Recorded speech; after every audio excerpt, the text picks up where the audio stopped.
व्यसन कोणतेही असो ते आरोग्यासाठी नेहमीच हानिकारक असते. सिगारेट ओढणे, दारू पिणे, तंबाखूजन्य पदार्थ खाणे, गांजा, चरस यांसारख्या गोष्टींचे व्यसन करणारी लोक आपल्या आजूबाजूला नेहमीच असतात. असे पदार्थ आपल्या आरोग्यास धोकादायक आहे हे माहीत असूनही त्यांचं व्यसन कमी होत नाही आणि याचा परिणाम म्हणून ते काहीतरी गंभीर आजाराला बळी पडतात.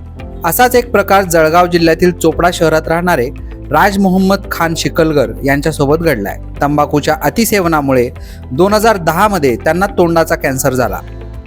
आधीच घरची परिस्थिती जेमतेम आणि घरातल्या कर्त्या पुरुषालाच आजाराने ग्रासल्यामुळे घरचे देखील संकटात सापडले, कारण त्या काळी कॅन्सर सारख्या आजारावर पाहिजे तसे उपचार निघाले नव्हते.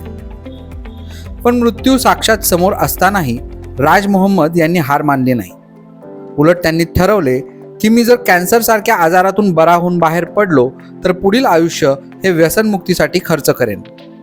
आणि योगायोगाने ते कॅन्सर सारख्या आजारावर मात करत सुखरूप बाहेर पडले. आपल्याला जसा कॅन्सर झाला तसा इतर कोणालाही होऊ नये त्यासाठी त्यांनी जनजागृती करायला सुरुवात केली. 2012 पासून महिन्यातून 12 दिवस ते कॅन्सरपासून होणाऱ्या परिणाम या संदर्भात कॉलेज, सार्वजनिक ठिकाणं आणि बसमध्ये जनजागृती करताना दिसतात. त्यांच्या या कार्यामुळे त्यांना दिल्ली येथे नुकताच टोबॅको फ्री अवॉर्ड देऊन गौरवण्यात आले आहे. आज आपण चोपडा शहरातील असे एक व्यक्ती आहेत की ज्यांना 2010 मध्ये कॅन्सर या आजाराने त्यांना ग्रासलं होतं. त्या आजारातून ते कसे तरी बाहेर निघाले व त्या आजारातून बाहेर निघाल्यानंतर त्यांनी एकच संकल्पना केली की माझे जे उर्वरित आयुष्य आहे ते आपण कुठेतरी लोकांसाठी समर्पित करावं, लोकांना कुठेतरी जनजागृती करावं.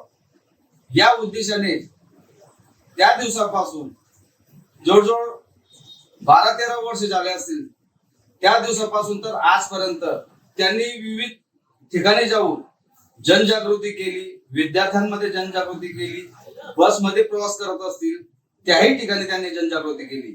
अशी एक व्यक्ती त्यांच्या चोपडा तालुक्यातच नव्हे तर पूर्ण जळगाव जिल्ह्यात म्हटलं तरी वावग ठरणार नाही असे राज मोहम्मद शिकलकर. त्यांच्याशी आपण त्यांना आता नुकताच दिल्ली येथे टोबॅको फ्री या नावाने त्यांना पुरस्कार देखील मिळाला. तो पुरस्कार राष्ट्रीय पुरस्कार म्हणून घोषित करण्यात आला होता. ते नुकतेच दिल्ली येथे जाऊन तो पुरस्कार घेऊन चोपड्यामध्ये दाखल झाले. आपल्या चॅनलच्या माध्यमातून आपण त्यांच्याशी काही विद्युत साधूया. सर, आपला अगोदर अभिनंदन की तुम्हाला एवढा मोठा पुरस्कार मिळाला. आमच्या चॅनलच्या वतीने तुमचं सहर्ष स्वागत. तुम्हाला हा जो कॅन्सरचा जो आजार झाला त्याच्यात तुम्ही सुखरूप बाहेर आले. तर लोकांमध्ये जनजागृती करत असताना आपला संदेश लोकांना काय द्यायचा होता आणि त्यामधून तुम्ही लोकांना किती ठिकाणी संदेश देण्याचं काम केलं? नमस्कार, माझं नाव राज मोहम्मद खान शिकलगर आहे. चोपडा या गावाचा मी रहिवासी आहे. मला 2010 मध्ये तंबाखूच्या अतिसेवनामुळे तोंडाचा कॅन्सर झाला.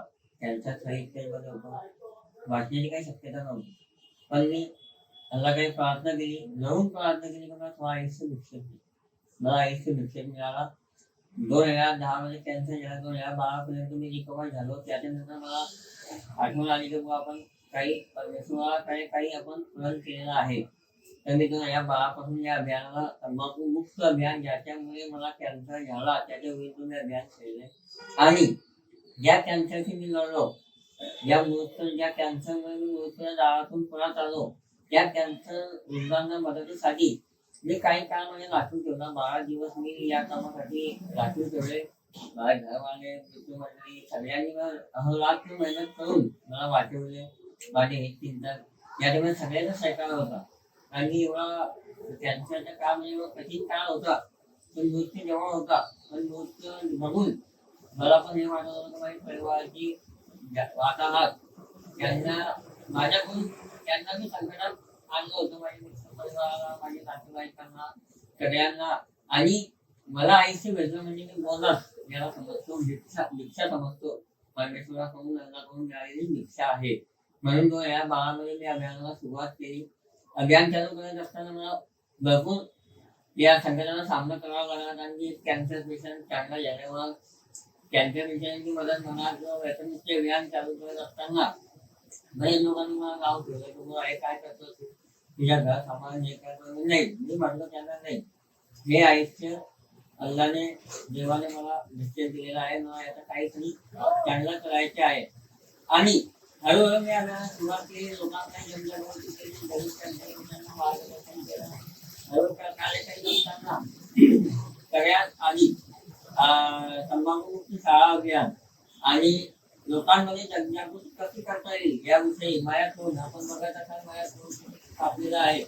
मी आज ज्याला मला जनजागृती आहे मनोरंजन लोकांना हे दाखवल्यानंतर आता डॉक्टर मला म्हणतात की तुम्ही प्लास्टिक सर्जरी होऊन जाईल, मी नाही म्हणतो त्यांना की मला ते प्लास्टिक सर्जरी करायची नाही.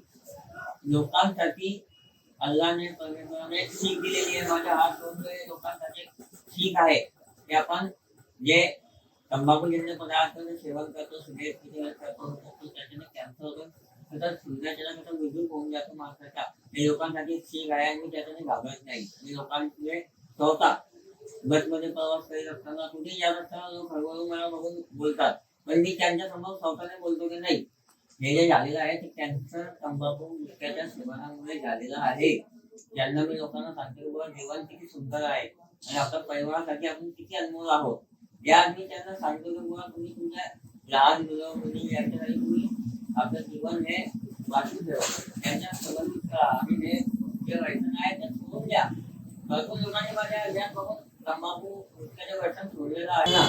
आणि जे तंबाखू गुटखा खातात त्यांना हेच सांगायचे आहे की तंबाखू गुटखा सिगारेट आपण खात असाल किंवा पीत असाल तर आपण ते सोडून द्या.